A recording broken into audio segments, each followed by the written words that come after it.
Good evening. I'm Nisa. This is CTV News at 5. Tonight, the Premier says back-to-school legislation is coming that will soon force teachers back to class. Plus, third-party review. A high-profile mayoral candidate is calling for an audit on the handling of Edmonton's municipal election.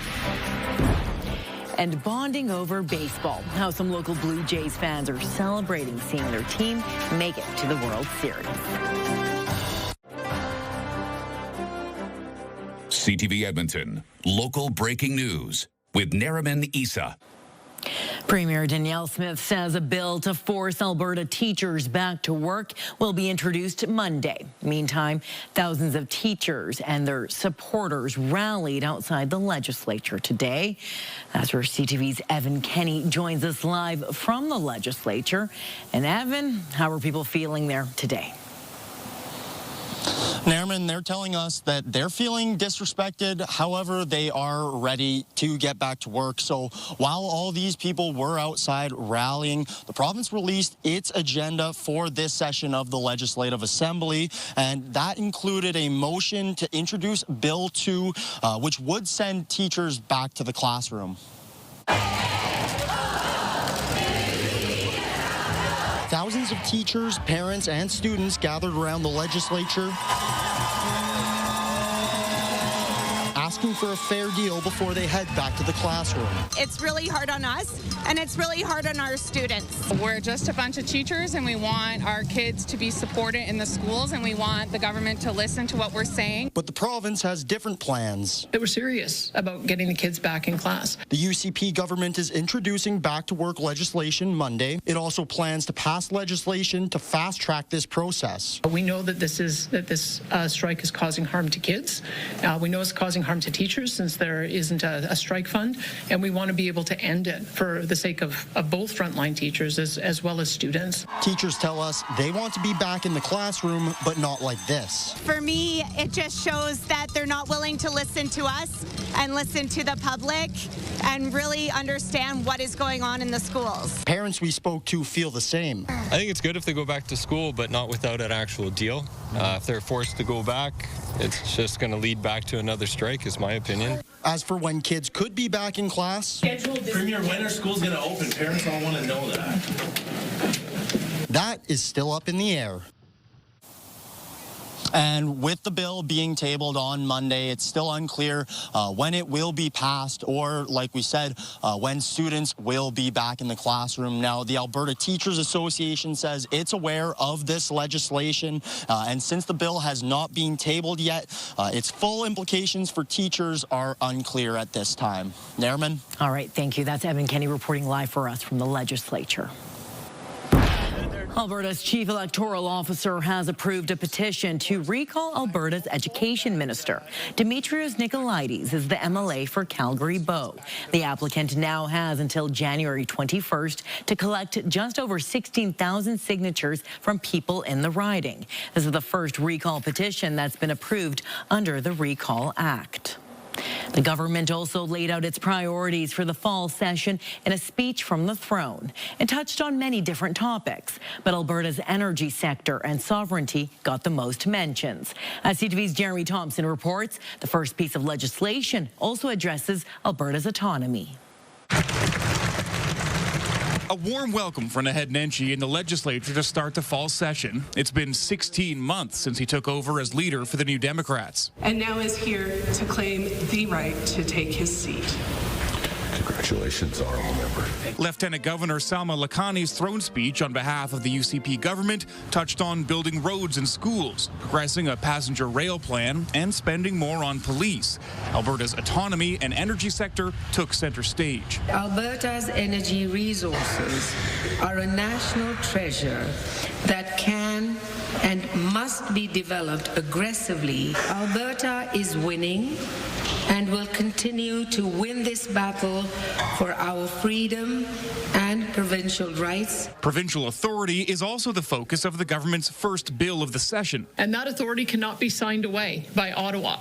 That's why we are taking the next step to defend Alberta's constitutional rights through Bill 1. The International Agreements Act shelters Alberta from deals the federal government signs with other countries or international bodies if they impact areas of provincial jurisdiction. If I may, what in the ever-loving conspiracy theory, blatantly unconstitutional and illegal bullcrap is this? Nenshi says the bill doesn't address the major issues facing Albertans. This doesn't decrease the price of eggs, Premier.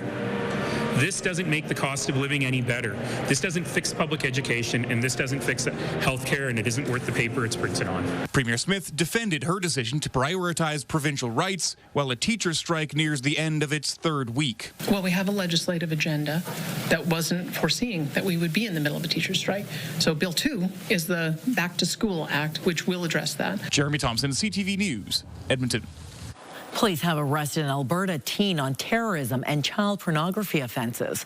RCMP say the 15-year-old was already in custody at the Edmonton Youth Offender Centre at the time of the arrest. The youth is facing several charges, including participating in terrorist activity, violating a terrorism peace bond, and possession of child pornography. RCMP confirmed this is the same Edmonton area teen that was arrested in May on a terrorism-related offence. The 15-year-old remains at the Youth Offender Centre and is scheduled to appear in court in Edmonton on October 24th. Alberta's health minister says the province is looking at ways to make sure people paying for medical scans are not bumping ones ordered by a doctor. The provincial government wants to expand access to private diagnostic screening. Critics say it raises more concerns about a two-tiered healthcare system. Health Canada says it is working with Alberta officials to make sure access to care is based on medical needs, not someone's ability to pay. Adriana LaGrange says the changes will allow people to proactively seek care if they pay for it, and they would get their money back if a serious condition is found. We look at it as a significant or critical health condition that refers a medical issue that needs to be addressed. It's a serious threat to personal health, but we are going to further define that as we do this engagement and as we bring forward the policy and the legislation next spring. Critics argue this move adds more strain to doctors who are already overburdened as people get more scans and results reviewed by physicians. The runner-up in Edmonton's mayoral race is calling for a third-party audit of the election results. Tim Cartmell isn't disputing his loss to Mayor-elect Andrew Knack, but he says an independent audit is the only way to restore voter confidence in the results and the process. He says stories of ballot boxes getting missed during initial counts and a discrepancy in results after a recount that prompted the call. In Ward CP Winnowac, councillor candidate Daryl Friesen was ahead by 6 votes. After a recount, Tu Parmer claimed the seat by a margin of about 600 votes. There was a mistake made, and I understand that happens, but what I appreciate Eileen, who was a returning officer, she did a very good job when she realized there was a mistake. She came and she said a mistake has been made. These have not been counted, and they need to be counted. And that's what changed it. I want to be really clear. I'm not suggesting that that any of the results are really going to change. But when you get only 30% turnout, that speaks to, a cynicism amongst the electorate about, whether it's worth voting, whether a vote really changes things. Late this afternoon, Edmonton Elections explained in an email there was an error where some advance vote tally results were attributed to the wrong candidates. As well, there were 5 ballot boxes not counted on election night. We will have more details tonight at 6. Time for our first look at our weather, and Josh Clausen is out at Fort Edmonton Park tonight for Dark, which is the park's frightening festival. And of course, we want to make sure the scary stuff stays over there and not with our weather forecast. No scary stuff there. Yeah, no frights in the forecast for you, Nariman. Weather's been spectacular and will continue to be pretty decent. Sunday kind of goes a little bit sideways, but we'll talk about that forecast in a minute. We do want to talk about dark, and we have Teresa Ryan with Fort Edmonton Park here. I can't. We were just talking about a moment ago. Yep. Hard to believe it's been 8 years already. 8 years, yeah. We're really impressed and really pleased. Yeah, and obviously people are loving it because you were telling me that, if you want to come, you better hurry up and get your tickets. It's true. We are very limited in our ticket availability. So if you want to come, this weekend is completely sold out, but you can still get... So you can't come this weekend, sorry. But we do have some tickets available for next weekend. Okay. So get on the website and get your tickets fast. Thedark.ca is the website they want to go to. Okay, so... people obviously year after year love coming back. There's always new things. But if anybody hasn't experienced it on a level of like 1 to 12, or I was going to say I need a diaper. How scary is this? It really depends on the person. We try to provide a variety of scares. So we get you at least once, twice, or hopefully more times. So come down. It's a festival atmosphere. So if you're a little timid, you can always enjoy the DJ tent, the food. And then when you're feeling adventurous, go into one of the haunts and see if you can handle it. And our goal is to scare you safely. But what the scare level really depends on the person. Okay, yeah. And if you don't want to be overly scared, there are other things to do, like you said. Like Canada's #1 spaghetti cone. Congratulations to you guys for getting the country's best spaghetti cone food truck here. Thank you, Teresa. Thedark.ca is where you go to get your tickets. Again, next weekend is your last opportunity. Take a look at temperatures right now. We got to 17 degrees for a daytime high today. We're currently sitting at 15. Still nice and mild out there, although the clouds have started to roll in. Those clouds will stick around through this evening and then start to break out of here by early tomorrow morning. So we'll get some sunshine tomorrow morning, 5 degrees to start, and then about 18 or 19 with partly cloudy skies tomorrow afternoon, and just a little bit of a breeze out of the south at about 10 to 15 kilometers per hour. It does look like we're in for a bit of a transition and some changes to the weather pattern, especially Sunday. We'll talk more about that in just a few minutes. Thank you, Josh. Well, coming up next, the Toronto Blue Jays postseason run has Edmonton's hockey players talking.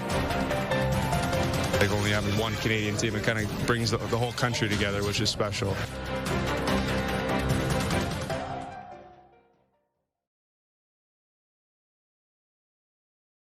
Programming brought to you by James H. Brown Injury Lawyers, the heavy hitters of injury law.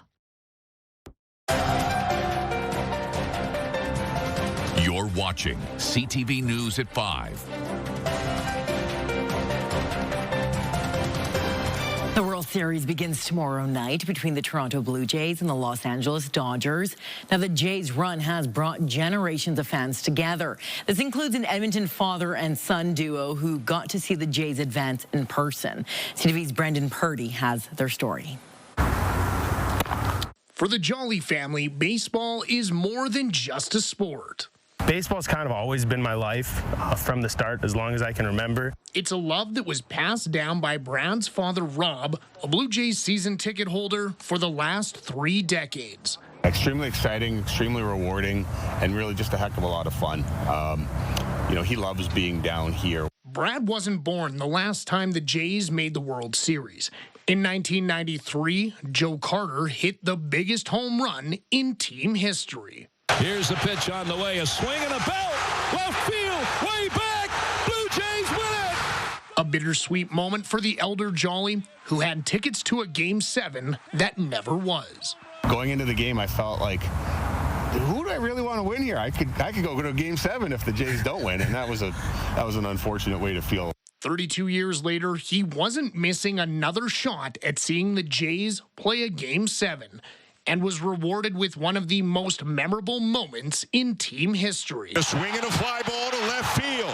Back goes Arozarena. She's gone!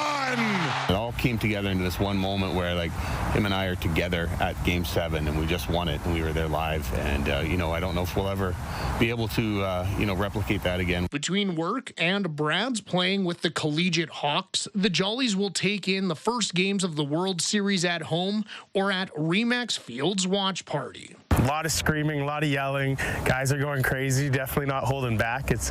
We're all here to have a good time. But if the series goes long, I've told my wife we're the official good luck charms, obviously, and so we really need to be there for Game 6 or 7. A World Series return to the Rogers Centre isn't out of the question. Brendan Purdy, CTV News, Edmonton. The Blue Jays postseason run even has the hockey superstars excited. I never played baseball. I had a great respect, though, for what they do. You know, those pitchers, the way they throw the ball, it's incredible. And trying to square up a round bat on a round ball coming at 100 miles an hour is got to be one of the hardest things in sports. Connor McDavid says he's fully on board the Blue Jays wagon. He says it's fun seeing the country come together to support the only Canadian MLB team. Now, as for his club, the Oilers are back from a 5-game road swing. They host the Montreal Canadiens tonight, and puck drop is at 7 o'clock. But still to come, after 7 years, the Foo Fighters say they're coming back to Edmonton.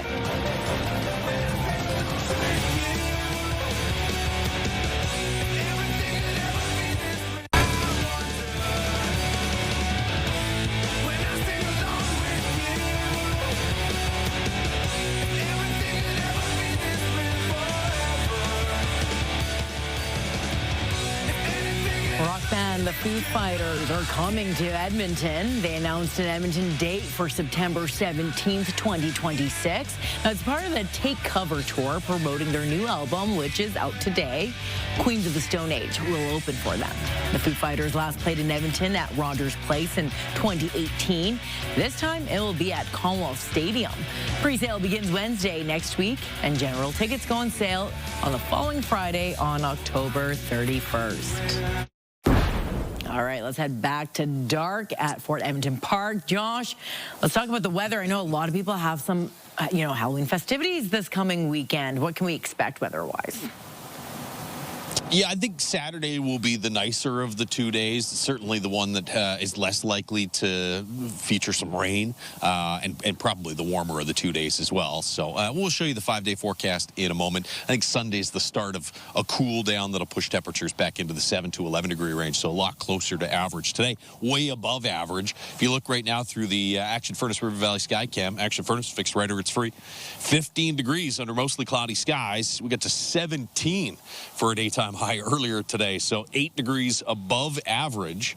And this morning, on the mild side, 5 degrees, so 6 degrees above average for the morning low. It's 14 in Red Deer right now, 15 here in Edmonton and in Grand Prairie and Slave Lake. Fort McMurray, Lloydminster, Cold Lake areas in the 10, 11 degree range, although it has been a little sunnier in east central Alberta through this afternoon. Here in Edmonton, you can see after a sunny start to the day, the clouds rolled in the last couple of hours, and those clouds will stick with us through at least the evening and probably the overnight period. By tomorrow morning, should see some breaks in the cloud, though. And then there's tomorrow afternoon, some increasing cloud from the west-southwest. That's where this next low pressure system's coming from as well.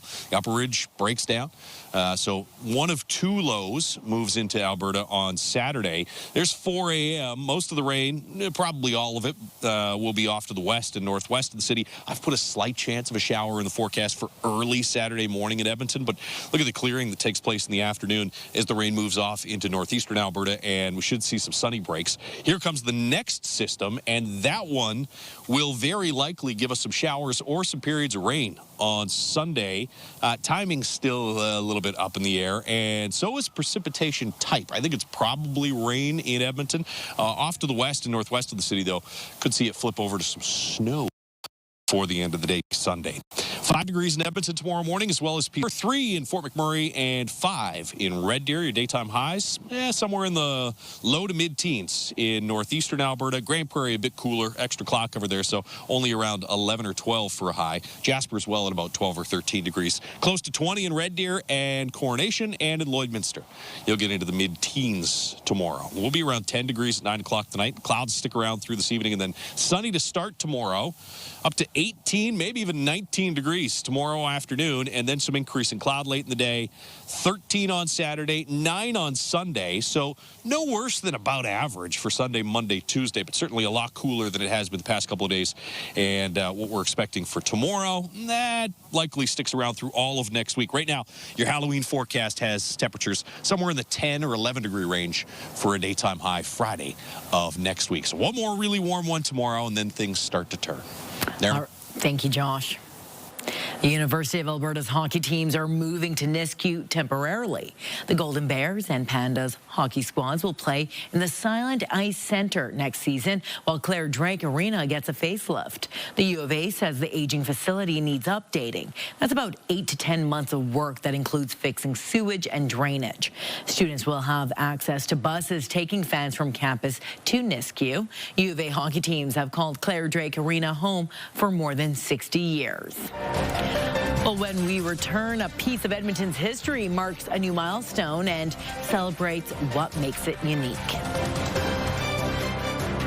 It's a bit of an anomaly in the movie industry these days. By a number of companies over its a single screen building.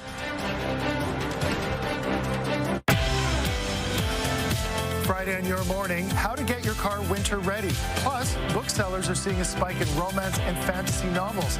We'll preview a local market capitalizing on that trend. Your Morning Edmonton, weekdays.